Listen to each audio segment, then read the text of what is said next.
सत श्री अकाल, तुसीं देख रहे हो पंजाब मेल यूएसए टीवी। मैं हाँ बरुण कौर मान वीकली इमीग्रेशन अपडेट लेके हाजिर। प्रतिभाशाली लोगों को आकर्षित करने लिए अमेरिका लिया रहा नवी वीजा तजवीज़। अमेरिका च भारी बर्फबारी, 9000 फ्लाइटां रद्द। वित्ती साल 2023 ਲਈ H1B रजिस्ट्रेशन 1 मार्च तो शुरू। कैनेडा च PR अर्जियां दा निपटारा तेज। न्यूजीलैंड वालों अंतरराष्ट्रीय यात्रियों ਲਈ सरहद खोलण दा ऐलान। दिल्ली हवाई अड्डे अंदर कोविड टेस्ट बारे कनेडा सरकार के नवे नियम लागू। हवाई सैक्टर नाल जुड़े संगठनों की बाइडन प्रशासन नूं अपील, हटाइयां जाण यात्रा संबंधी पाबंदियां। विदेश की यात्रा करन वालियां नूं मिलेगा ई पासपोर्ट का तोहफा। कैनेडा ने अपने नागरिकों लिए यूक्रेन की यात्रा संबंधी एडवाइजरी की जारी। अमेरिका वालों कनेडा मैक्सीको सरहद ते नवे नियम लागू। कैनेडा अमृतसर सिद्धियां उड़ाणा लई शुरू हुई मुहिम, 11,000 लोगों ने किए दस्तखत। भारतीय पासपोर्ट धारक बगैर वीजा 59 देशों का कर सकणगे सफर। UAE विच लागू होया लेबर कानून, भारतीयों नूं मिलणगे अधिकार। तुसीं देख रहे हो वीकली इमीग्रेशन अपडेट। अमेरिकी प्रतिनिधि सभा विच मंगलवार नूं पेश कीते गए अभिलाषी अमेरिका कंपीट्स एक्ट 2022 विच नवे स्टार्टअप वीजा जरिए दुनिया भर के प्रतिभाशाली लोगों को आकर्षित करने का प्रस्ताव रखा गया है। बिल का समर्थन करने वाले अमेरिकी राष्ट्रपति जो बाइडन ने कहा कि अमेरिकी कंपीट्स एक्ट 2022 अजिहे कानून को अगे बढ़ाने की दिशा में एक महत्वपूर्ण कदम है, जिस नाल सप्लाई चेन मजबूत होगी और देश की अर्थव्यवस्था के नवीनता इंजन को फिर तो मजबूती मिलेगी। इस विच कहा गया है कि इसकी मदद नाल अमेरिका आने वाले कई दहाकों तक चीन और बाकी दुनिया तो अगे बढ़िया रह सकता है। इस कानून तहत इमीग्रेशन और नैशनल एक्ट में सोध करके उन्होंने अस्थाई प्रवासियों लिए एक नवी श्रेणी WU नूं शामिल किया गया, जो किसी स्टार्टअप विच दिलचस्पी रखने वाले उद्यमी ने, किसी स्टार्टअप के जरूरी कर्मचारी ने जां उन्हां दे जीवन साथी अते बच्चे ने। प्रतिनिधि सभा की स्पीकर नैंसी पेलोसी वालों जारी किए गए बिल दीआं व्यवस्थावां अनुसार दस्तखत होने तो बाद कानून बदलन जाण दे बाद यह बिल गृह मंत्रालय नूं निर्देश देगा कि वह सफल साबित होने वाले स्टार्टअप शुरू करने विच दिलचस्पी रखने वाले विदेशी नागरिकों को प्रवासी उद्यमी वजों कानूनी स्थायी निवासी का दर्जा देने की प्रक्रिया स्थापित करे। अमेरिका विच भारी बर्फबारी ने 100 साल का रिकॉर्ड तोड़ दिता है और बर्फीले तूफान के कहर कारण वीरवार नूं वख-वख राज्यां विच 3.5 लाख तो वध मकानां दी बिजली गुल हो गई है। अल्बामा सूबे विच खतरनाक टोरनेडो ने 30 सेंटीमीटर बर्फ की परत विछा दी है।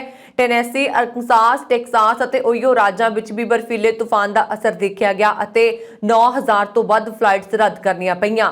बर्फीले तूफान की शुरुआत मंगलवार नूं होई और यह पूरे केंद्री अमेरिका विच फैल गया। मौसम विज्ञानियों ने कहा है कि शुक्रवार नूं पेंसिल्वेनिया तो न्यू इंग्लैंड तक भारी बर्फबारी हो सकती है।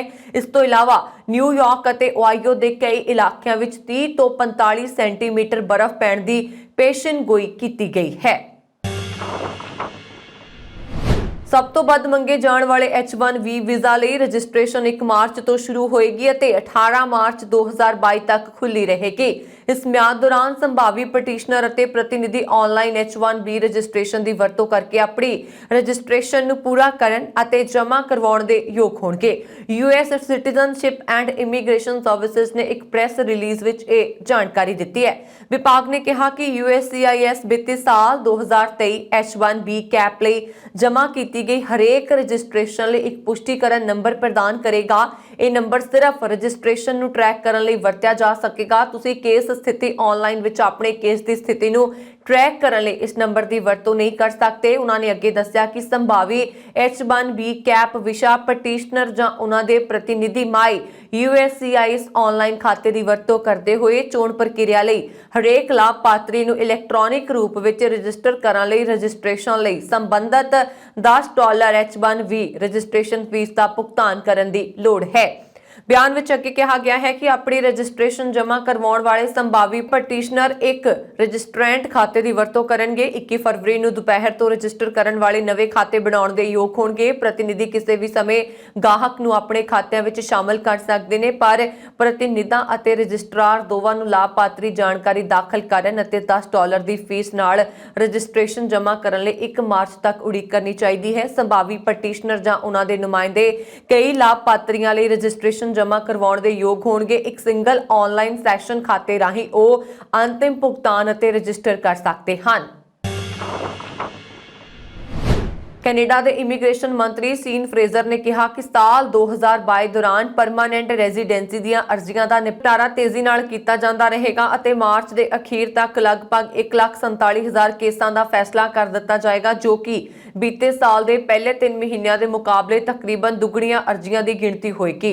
ਜਾਣਕਾਰੀ ਅਨੁਸਾਰ ਕੈਨੇਡਾ ਦੇ ਇਮੀਗ੍ਰੇਸ਼ਨ ਮੰਤਰਾਲੇ ਵੱਲੋਂ 2021 ਦੌਰਾਨ ਪੱਕੀ ਇਮੀਗ੍ਰੇਸ਼ਨ ਦੀਆਂ ਲਗਭਗ 5 ਲੱਖ ਅਰਜ਼ੀਆਂ ਦਾ ਫੈਸਲਾ ਕੀਤਾ ਗਿਆ ਸੀ। ਮੰਤਰਾਲੇ ਵੱਲੋਂ ਨਿਰਧਾਰਤ ਸਮੇਂ ਅਨੁਸਾਰ ਸਕਿਲਡ ਵਰਕਰਸ ਕੈਟਾਗਰੀ ਦੀ PR ਐਪਲੀਕੇਸ਼ਨ ਦਾ ਨਿਪਟਾਰਾ 6 ਮਹੀਨਿਆਂ 'ਚ ਹੋ ਜਾਣਾ ਚਾਹੀਦਾ ਹੈ, ਪਰ ਇਸ ਸਮੇਂ ਅਰਜ਼ੀਆਂ ਦਾ ਵੱਡਾ ਅੰਬਾਰ ਹੋਣ ਕਾਰਨ ਲਗਭਗ 2 ਸਾਲਾਂ ਤੱਕ ਦਾ ਸਮਾਂ ਲੱਗਣਾ ਆਮ ਗੱਲ ਹੈ। ਉਹਨਾਂ ਨੇ ਦੱਸਿਆ ਕਿ ਸਰਕਾਰ ਨੇ ਇਮੀਗ੍ਰੇਸ਼ਨ ਸਿਸਟਮ 'ਚ ਸੁਧਾਰਾਂ ਲਈ $85 ਮਿਲੀਅਨ ਦੀ ਰਾਸ਼ੀ ਰੱਖੀ ਗਈ ਹੈ, ਜਿਸ ਨਾਲ ਇਸ ਦੇ ਅੰਤ ਤੱਕ ਫਾਈਲਾਂ ਦੇ ਨਿਪਟਾਰੇ ਦਾ ਸਮਾਂ ਨਿਯਮਿਤ ਕਰਨ 'ਚ ਮਦਦ ਮਿਲੇਗੀ। ਪ੍ਰਧਾਨ ਮੰਤਰੀ ਜਸਟਿਨ ਟਰੂਡੋ ਨੇ ਵੀ ਇਮੀਗ੍ਰੇਸ਼ਨ ਮੰਤਰੀ ਨੂੰ ਬੀਤੇ ਸਾਲ ਦਸੰਬਰ 'ਚ ਪੱਤਰ ਲਿਖ ਕੇ ਅਰਜ਼ੀਆਂ ਨਿਪਟਾਉਣ 'ਚ ਤੇਜ਼ੀ ਲਿਆਉਣ ਦੀ ਹਦਾਇਤ ਕੀਤੀ ਸੀ। ਮੰਤਰੀ ਫਰੇਜ਼ਰ ਨੇ ਆਖਿਆ ਕਿ ਸਟੱਡੀ ਪਰਮਿਟ, ਵਰਕ ਪਰਮਿਟ, ਸੈਲਾਨੀ ਵੀਜ਼ਾ, ਨਾਗਰਿਕਤਾ ਅਤੇ PR ਕਾਰਡ ਦੀ ਮਿਆਦ ਵਧਾਉਣ ਦੀਆਂ ਅਰਜ਼ੀਆਂ ਦਾ ਫੈਸਲਾ ਕਰਨ ਦਾ ਸਮਾਂ ਨਿਯਮਿਤ ਕਰਨ ਲਈ ਵੀ ਯਤਨ ਜਾਰੀ ਨੇ।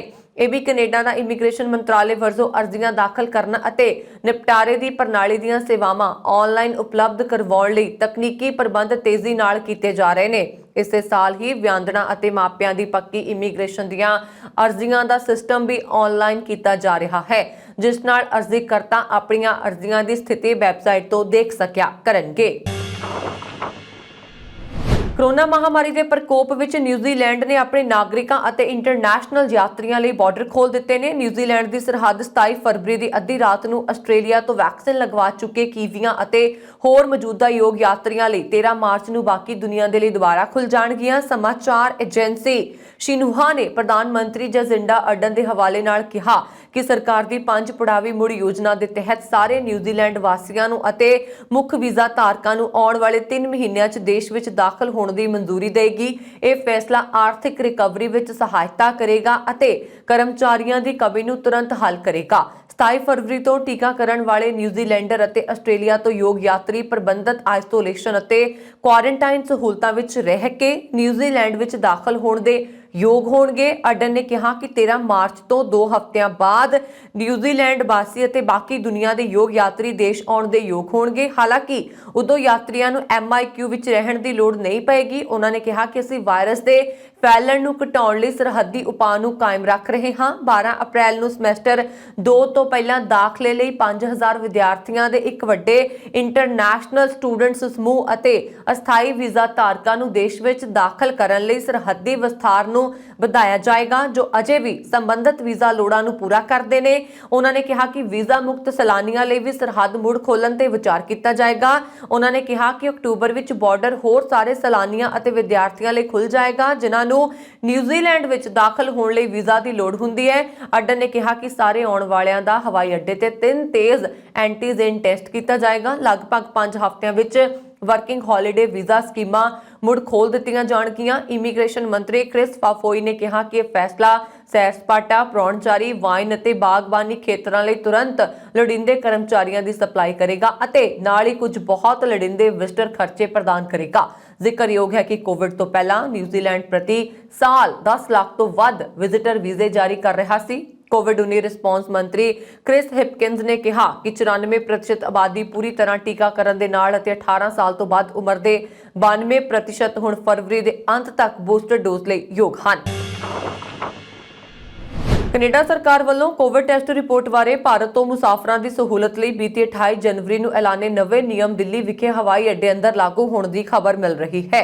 ਕੈਨੇਡਾ ਦੀ ਰਾਜਧਾਨੀ ਓਟਾਵਾ ਤੋਂ ਆਵਾਜਾਈ ਮੰਤਰਾਲੇ ਦੇ ਸੀਨੀਅਰ ਅਧਿਕਾਰੀਆਂ ਨੇ ਇਸ ਹਫ਼ਤੇ ਦੱਸਿਆ ਕਿ ਬੀਤੇ ਹਫ਼ਤੇ ਕੋਵਿਡ ਟੈਸਟ ਬਾਰੇ ਭਾਰਤੀ ਯਾਤਰੀਆਂ ਬਾਰੇ 28 ਜਨਵਰੀ ਨੂੰ ਨਵੇਂ ਨਿਯਮ ਲਾਗੂ ਕਰਨ ਤੋਂ ਪਹਿਲਾਂ ਭਾਰਤ ਸਰਕਾਰ ਨੂੰ ਸੂਚਿਤ ਕਰ ਦਿੱਤਾ ਗਿਆ ਸੀ। ਇਸ ਦੇ ਬਾਵਜੂਦ ਦਿੱਲੀ ਤੋਂ ਕੈਨੇਡਾ ਪੁੱਜ ਰਹੇ ਲੋਕ ਸ਼ਿਕਾਇਤ ਕਰ ਰਹੇ ਸਨ ਕਿ ਉਹਨਾਂ ਨੂੰ ਦਿੱਲੀ ਹਵਾਈ ਅੱਡੇ ਅੰਦਰ ਨਵੇਂ ਸਿਰੇ ਤੋਂ ਟੈਸਟ ਕਰਵਾਉਣ ਲਈ ਮਜਬੂਰ ਕੀਤਾ ਜਾ ਰਿਹਾ।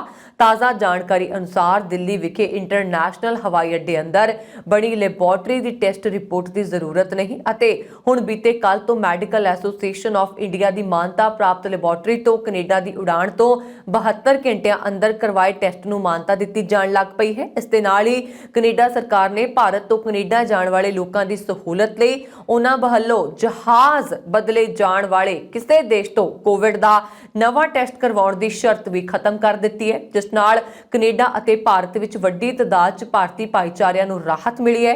ਟੋਰਾਂਟੋ ਵਿਖੇ ਭਾਰਤ ਦੇ ਕੌਂਸਲ ਖਾਨੇ ਤੋਂ ਕੌਂਸਲ ਧੀਰਜ ਪਰੀਕ ਨੇ ਵੀ ਦੱਸਿਆ ਕਿ ਕੈਨੇਡਾ ਸਰਕਾਰ ਦਾ ਇਹ ਫੈਸਲਾ ਸਲਾਹੁਣਯੋਗ ਹੈ, ਕਿਉਂਕਿ ਭਾਰਤ ਤੋਂ ਕੈਨੇਡਾ ਜਾਣ ਵਾਲੇ ਯਾਤਰੀਆਂ ਉੱਪਰ ਕੈਨੇਡਾ ਸਰਕਾਰ ਵੱਲੋਂ ਕੋਵਿਡ ਬਾਰੇ ਲਾਗੂ ਕੀਤੇ ਗਏ ਨਿਯਮਾਂ ਨਾਲ ਕਈ ਮਹੀਨਿਆਂ ਤੋਂ ਲੋਕਾਂ ਨੂੰ ਪਰੇਸ਼ਾਨੀਆਂ ਦਾ ਸਾਹਮਣਾ ਕਰਨਾ ਪੈ ਰਿਹਾ ਸੀ। ਯਾਤਰਾ ਤੇ ਹਵਾਈ ਸੈਕਟਰ ਨਾਲ ਜੁੜੇ ਸੰਗਠਨਾਂ ਨੇ ਬਾਈਡਨ ਪ੍ਰਸ਼ਾਸਨ ਨੂੰ ਅਮਰੀਕਾ ਜਾਣ ਵਾਲੇ ਯਾਤਰੀਆਂ ਜਿਨ੍ਹਾਂ ਦਾ ਟੀਕਾਕਰਨ ਹੋ ਚੁੱਕਾ ਹੈ ਉਹਨਾਂ ਲਈ ਕੋਰੋਨਾ ਟੈਸਟ ਦੀ ਜ਼ਰੂਰਤ ਨੂੰ ਖਤਮ ਕਰਨ ਲਈ ਅਪੀਲ ਕੀਤੀ ਹੈ। ਸੰਗਠਨਾਂ ਨੇ ਇੱਕ ਅਰਜ਼ੀ ਵਿੱਚ ਕਿਹਾ ਕਿ ਯਾਤਰਾ ਤੇ ਹਵਾਈ ਉਦਯੋਗਾਂ ਦੇ ਕਈ ਖੇਤਰਾਂ ਵੱਲੋਂ ਅਸੀਂ ਅਪੀਲ ਕਰਦੇ ਹਾਂ ਕਿ ਪ੍ਰਸ਼ਾਸਨ ਸੰਯੁਕਤ ਰਾਜ ਅਮਰੀਕਾ ਦੀ ਯਾਤਰਾ ਕਰਨ ਵਾਲੇ ਟੀਕਾਕਰਨ ਯਾਤਰੀਆਂ ਲਈ ਕੋਰੋਨਾ ਟੈਸਟ ਦੀ ਜ਼ਰੂਰਤ ਨੂੰ ਹਟਾ ਦੇਵੇ। ਅਰਜ਼ੀ ਵਿੱਚ airlines for America, US travel association, US chamber of commerce, airlines for Europe, global business travel association ਤੇ ਕਈ ਹੋਰ ਸੰਸਥਾਵਾਂ ਸ਼ਾਮਲ ਨੇ। ਅਰਜ਼ੀ ਵਿੱਚ ਇਹ ਵੀ ਕਿਹਾ ਗਿਆ ਹੈ ਕਿ ਉਦੋਂ ਤੱਕ ਯਾਤਰਾ ਤੇ ਹਵਾਈ ਉਦਯੋਗ ਪੂਰੀ ਤਰ੍ਹਾਂ ਠੀਕ ਨਹੀਂ ਹੋ ਸਕਦਾ ਜਦ ਤੱਕ ਅਮਰੀਕੀ ਸਰਕਾਰ ਯਾਤਰਾ ਪਾਬੰਦੀਆਂ ਨੂੰ ਹਟਾਉਣ ਲਈ ਕਦਮ ਨਹੀਂ ਚੁੱਕਦੀ। ਦਸੰਬਰ 'ਚ ਬਾਈਡਨ ਪ੍ਰਸ਼ਾਸਨ ਨੇ ਓਮਿਕਰੌਨ ਵੈਰੀਐਂਟ ਦੇ ਪ੍ਰਸਾਰ ਦੇ ਵਿਚਕਾਰ ਯੂਐਸ ਬਾਉਂਡ ਯਾਤਰੀਆਂ ਲਈ ਯਾਤਰੀ ਪਾਬੰਦੀਆਂ ਨੂੰ ਸਖਤੀ ਨਾਲ ਲਾਗੂ ਕਰ ਦਿੱਤਾ, ਜਿਸ ਵਿੱਚ ਸੰਯੁਕਤ ਰਾਜ ਅਮਰੀਕਾ ਜਾਣ ਵਾਲੇ ਯਾਤਰੀਆਂ ਲਈ ਇੱਕ ਦਿਨ ਪਹਿਲਾਂ ਕੋਰੋਨਾ ਟੈਸਟ ਨੈਗੇਟਿਵ ਹੋਣਾ ਜ਼ਰੂਰੀ ਸੀ।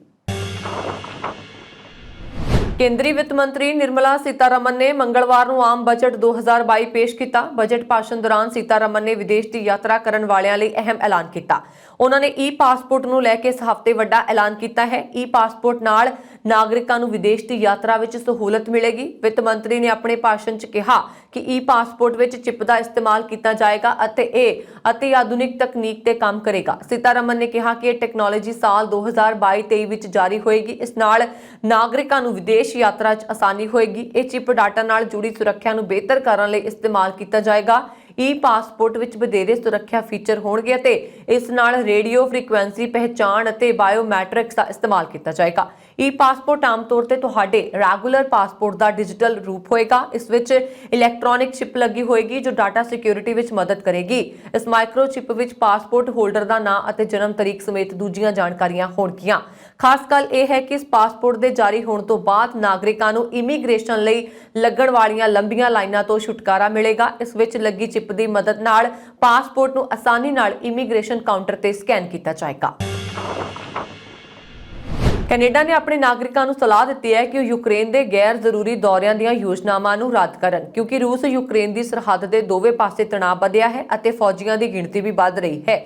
ਦੇਸ਼ ਦੇ ਵਿਦੇਸ਼ ਮੰਤਰਾਲੇ ਦੇ ਇੱਕ ਸਲਾਹ ਮੁਤਾਬਕ ਇਹ ਐਡਵਾਈਜ਼ਰੀ ਜਾਰੀ ਕੀਤੀ ਗਈ। ਇਸ ਹਫ਼ਤੇ ਮੰਤਰਾਲੇ ਨੇ ਕਿਹਾ ਕਿ ਰੂਸੀ ਖਤਰਿਆਂ ਅਤੇ ਦੇਸ਼ ਵਿੱਚ ਅਤੇ ਇਸ ਦੇ ਆਲੇ-ਦੁਆਲੇ ਫੌਜੀ ਨਿਰਮਾਣ ਕਾਰਨ ਯੂਕਰੇਨ ਦੀ ਗੈਰ ਜ਼ਰੂਰੀ ਯਾਤਰਾ ਤੋਂ ਬਚੋ। ਮੰਤਰਾਲੇ ਨੇ ਅੱਗੇ ਕਿਹਾ ਕਿ ਜੇਕਰ ਤੁਸੀਂ ਯੂਕਰੇਨ ਵਿੱਚ ਤਾਂ ਤੁਹਾਨੂੰ ਮੁਲਾਂਕਣ ਕਰਨਾ ਚਾਹੀਦਾ ਹੈ ਕਿ ਤੁਹਾਡੀ ਮੌਜੂਦਗੀ ਜ਼ਰੂਰੀ ਹੈ।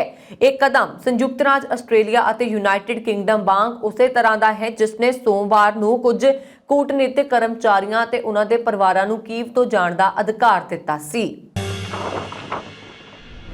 ਅਮਰੀਕਾ ਨੇ ਕੈਨੇਡਾ ਅਤੇ ਮੈਕਸੀਕੋ ਨਾਲ ਜੁੜੀਆਂ ਆਪਣੀਆਂ ਸਰਹੱਦਾਂ ਤੇ ਨਵੇਂ ਨਿਯਮ ਇਸ ਹਫ਼ਤੇ ਲਾਗੂ ਕੀਤੇ, ਜਿਨ੍ਹਾਂ ਮੁਤਾਬਕ ਹੁਣ ਕੈਨੇਡੀਅਨ ਨਾਗਰਿਕਾਂ ਸਣੇ ਉਹ ਵਿਦੇਸ਼ੀ ਯਾਤਰੀ ਅਮਰੀਕਾ ਵਿੱਚ ਦਾਖਲ ਨਹੀਂ ਹੋ ਸਕਣਗੇ ਜਿਨ੍ਹਾਂ ਨੇ ਹੁਣ ਤੱਕ ਕੋਰੋਨਾ ਵੈਕਸੀਨ ਦੀਆਂ ਖੁਰਾਕਾਂ ਨਹੀਂ ਲਈਆਂ। ਕੈਨੇਡਾ ਨੇ ਆਪਣੇ ਵਾਲੇ ਪਾਸੇ 15 ਜਨਵਰੀ ਤੋਂ ਹੀ ਇਹ ਨਿਯਮ ਲਾਗੂ ਕਰ ਦਿੱਤੇ। 22 ਜਨਵਰੀ ਤੋਂ ਲਾਗੂ ਹੋਏ ਨਵੇਂ ਨਿਯਮਾਂ ਮੁਤਾਬਕ ਜ਼ਮੀਨੀ ਸਰਹੱਦ ਰਾਹੀਂ ਅਮਰੀਕਾ ਆਉਣ ਵਾਲੇ ਟਰੱਕ ਡਰਾਈਵਰਾਂ ਸਣੇ ਸਾਰੇ ਵਿਦੇਸ਼ੀ ਨਾਗਰਿਕਾਂ ਲਈ ਵੈਕਸੀਨ ਲਾਜ਼ਮੀ ਕਰ ਦਿੱਤੀ ਗਈ ਹੈ। ਹੁਣ ਜਿਹੜਾ ਵੀ ਵਿਦੇਸ਼ੀ ਯਾਤਰੀ ਜ਼ਰੂਰੀ ਜਾਂ ਗੈਰ ਯਾਤਰਾ ਲਈ ਅਮਰੀਕਾ ਆਉਣਾ ਚਾਹੁੰਦਾ ਹੈ ਤਾਂ ਉਸ ਨੂੰ ਸਰਹੱਦ ਤੇ ਵੈਕਸੀਨੇਸ਼ਨ ਦਾ ਸਬੂਤ ਦਿਖਾਉਣਾ ਹੋਏਗਾ। ਕੈਨੇਡਾ ਦੇ ਬ੍ਰਿਟਿਸ਼ ਕੋਲੰਬੀਆ ਸੂਬੇ ਤੋਂ ਸੰਸਦ ਮੈਂਬਰ ਬ੍ਰੈਡ ਵਿਸ ਵੱਲੋਂ ਕੈਨੇਡਾ ਤੋਂ ਅੰਮ੍ਰਿਤਸਰ ਲਈ ਸਿੱਧੀਆਂ ਉਡਾਣਾਂ ਦੀ ਮੰਗ ਸੰਬੰਧੀ ਪਾਰਲੀਮੈਂਟ ਵਿੱਚ ਦਾਇਰ ਕੀਤੀ ਗਈ ਪਟੀਸ਼ਨ ਨੂੰ ਸਪਾਂਸਰ ਕਰਨ ਅਤੇ ਸਿੱਧੀਆਂ ਉਡਾਣਾਂ ਦੀ ਸਰਗਰਮੀ ਨਾਲ ਵਕਾਲਤ ਕਰਨ ਤੇ ਫਲਾਈ ਅੰਮ੍ਰਿਤਸਰ ਇਨੀਸ਼ੀਏਟਿਵ ਨੇ ਉਹਨਾਂ ਦਾ ਧੰਨਵਾਦ ਕੀਤਾ ਹੈ। ਪ੍ਰੈਸ ਨੂੰ ਜਾਰੀ ਇੱਕ ਸਾਂਝੇ ਬਿਆਨ ਵਿੱਚ ਫਲਾਈ ਅੰਮ੍ਰਿਤਸਰ ਦੇ ਉੱਤਰੀ ਅਮਰੀਕਾ ਦੇ ਕਨਵੀਨਰ ਕੈਨੇਡਾ ਵਾਸੀ ਅਨੰਤਦੀਪ ਸਿੰਘ ਢਿੱਲੋਂ ਅਤੇ ਗਲੋਬਲ ਕਨਵੀਨਰ ਸਮੀਪ ਸਿੰਘ ਗੁਮਟਾਲਾ ਨੇ ਦੱਸਿਆ ਕਿ ਕੈਨੇਡਾ ਦੇ ਵੈਨਕੂਵਰ ਅਤੇ ਟੋਰਾਂਟੋ ਤੋਂ ਅੰਮ੍ਰਿਤਸਰ ਲਈ ਉਡਾਣਾਂ ਬਾਰੇ ਪ੍ਰਵਾਸੀ ਪੰਜਾਬੀਆਂ ਦੀ ਲੰਬੇ ਸਮੇਂ ਤੋਂ ਲਟਕਦੀ ਆ ਰਹੀ ਮੰਗ ਸੰਬੰਧੀ ਬ੍ਰਿਟਿਸ਼ ਕੋਲੰਬੀਆ ਸੂਬੇ ਦੇ ਸ਼ਹਿਰ ਸਰੀ ਦੇ ਵਸਨੀਕ ਅਤੇ ਫਲਾਈ ਅੰਮ੍ਰਿਤਸਰ ਦੇ ਕੈਨੇਡਾ ਤੋਂ ਬੁਲਾਰੇ ਮੋਹਿਤ ਤੰਜੂ ਵੱਲੋਂ ਸੰਸਦ ਵਿੱਚ ਇੱਕ ई ਪਟੀਸ਼ਨ ਸ਼ੁਰੂ ਕੀਤੀ ਗਈ ਸੀ। ਇਸ ਲਈ ਉਹਨਾਂ ਨੇ ਬ੍ਰਿਟਿਸ਼ ਕੋਲੰਬੀਆ ਸੂਬੇ ਦੇ ਮਿਸ਼ਨ ਮੈਟੈਸਕੀ ਫਰੇਜ਼ਰ ਕੈਨੀਅਨ ਹਲਕੇ ਦੀ ਨੁਮਾਇੰਦਗੀ ਕਰਦੇ ਐਮਪੀ ਬ੍ਰੈਡ ਵਿਸ ਨੂੰ ਸਮਰਥਨ ਦੇਣ ਲਈ ਪਹੁੰਚ ਕੀਤੀ ਸੀ। ਇਸ ਉਪਰੰਤ ਇਹ ਪਟੀਸ਼ਨ ਹੁਣ 11 ਫਰਵਰੀ ਤੱਕ ਪਾਰਲੀਮੈਂਟ ਦੀ ਵੈਬਸਾਈਟ ਤੇ ਕੈਨੇਡਾ ਨਿਵਾਸੀਆਂ ਦੇ ਸਾਈਨ ਕਰਨ ਲਈ ਖੁੱਲੀ ਰਹੇਗੀ ਅਤੇ ਹੁਣ ਤੱਕ ਇਸ ਤੇ 11,500 ਤੋਂ ਵੱਧ ਦਸਤਖਤ ਵੀ ਕੀਤੇ ਜਾ ਚੁੱਕੇ ਨੇ। ਇਸ ਪਟੀਸ਼ਨ ਨੂੰ ਸੰਸਦ ਦੀ ਵੈਬਸਾਈਟ ਤੇ ਜਾ ਕੇ ਕੈਨੇਡਾ ਦੇ ਨਾਗਰਿਕਾਂ ਦੁਆਰਾ ਆਪਣਾ ਨਾਮ, ਫੋਨ ਨੰਬਰ, ਪਿਨ ਕੋਡ ਅਤੇ ਈਮੇਲ ਲਿਖ ਕੇ ਭਰਿਆ ਜਾ ਸਕਦਾ ਹੈ। ਭਾਰਤ ਨੇ ਸਾਲ 2022 ਵਿੱਚ ਆਪਣੇ ਪਾਸਪੋਰਟ ਨੂੰ ਹੋਰ ਮਜ਼ਬੂਤ ਕੀਤਾ ਹੈ। ਭਾਰਤੀ ਪਾਸਪੋਰਟ ਜੋ ਪਿਛਲੇ ਸਾਲ ਦੁਨੀਆ ਦੇ ਸਭ ਤੋਂ ਮਜ਼ਬੂਤ ਪਾਸਪੋਰਟ ਦੀ ਸੂਚੀ ਵਿੱਚ 90ਵੇਂ ਸਥਾਨ ਤੇ ਸੀ, ਇਸ ਸਾਲ 6 ਸਥਾਨਾਂ ਦੀ ਛਾਲ ਮਾਰ ਕੇ 84ਵੇਂ ਸਥਾਨ ਤੇ ਪਹੁੰਚ ਗਿਆ, ਕਿਉਂਕਿ ਇਸ ਦੀ ਹੁਣ 59 ਦੇਸ਼ਾਂ ਤੱਕ ਪਹੁੰਚ ਹੈ ਜਿਨ੍ਹਾਂ ਨੂੰ ਪਹਿਲਾਂ ਵੀਜ਼ੇ ਦੀ ਲੋੜ ਨਹੀਂ ਹੈ। ਭਾਰਤੀ ਪਾਸਪੋਰਟ ਧਾਰਕ ਹੁਣ ਬਿਨਾਂ ਵੀਜ਼ਾ ਦੇ 59 ਦੇਸ਼ਾਂ ਦੀ ਯਾਤਰਾ ਕਰ ਸਕਦੇ ਨੇ। ਦੱਸ ਦਈਏ ਕਿ ਪਾਸਪੋਰਟ ਦੀ ਮਜ਼ਬੂਤੀ ਦਾ ਮਤਲਬ ਹੈ ਇਹ ਬਿਨਾਂ ਵੀਜ਼ਾ ਦੇ ਕਈ ਦੇਸ਼ਾਂ ਦੀ ਯਾਤਰਾ ਦੀ ਆਗਿਆ ਦਿੰਦਾ ਹੈ। ਹੈਂਡਲੇ ਪਾਸਪੋਰਟ ਇੰਡੈਕਸ ਮੁਤਾਬਕ ਭਾਰਤੀ ਪਾਸਪੋਰਟ ਵਾਲੇ ਲੋਕ ਹੁਣ 59 ਥਾਵਾਂ ਤੇ ਬਿਨਾਂ ਵੀਜ਼ਾ ਦੇ ਕਰ ਸਕਦੇ ਨੇ ਸਫ਼ਰ। ਇਹ ਸੂਚਾਂਕ ਇੰਟਰਨੈਸ਼ਨਲ 에ਅਰ ਟਰਾਂਸਪੋਰਟ ਅਥਾਰਟੀ ਦੇ ਅੰਕੜਿਆਂ ਤੇ ਆਧਾਰਿਤ ਹੈ। ਸੂਚੀ ਵਿੱਚ ਭਾਰਤ 84ਵੇਂ ਸਥਾਨ ਤੇ ਹੈ। ਸੰਯੁਕਤ ਅਰਬ ਅਮੀਰਾਤ ਵਿੱਚ ਰਹਿ ਰਹੇ ਭਾਰਤੀਆਂ ਲਈ ਖੁਸ਼ਖਬਰੀ ਆਈ ਹੈ। ਇਸ ਹਫ਼ਤੇ 2 ਫਰਵਰੀ ਤੋਂ ਦੇਸ਼ ਵਿੱਚ ਨਵਾਂ ਲੇਬਰ ਕਾਨੂੰਨ ਲਾਗੂ ਹੋਇਆ, ਜਿਸ ਦਾ ਖਾਕਾ ਸਰਕਾਰ ਨੇ ਪਿਛਲੇ ਸਾਲ ਨਵੰਬਰ ਵਿੱਚ ਪੇਸ਼ ਕੀਤਾ ਸੀ।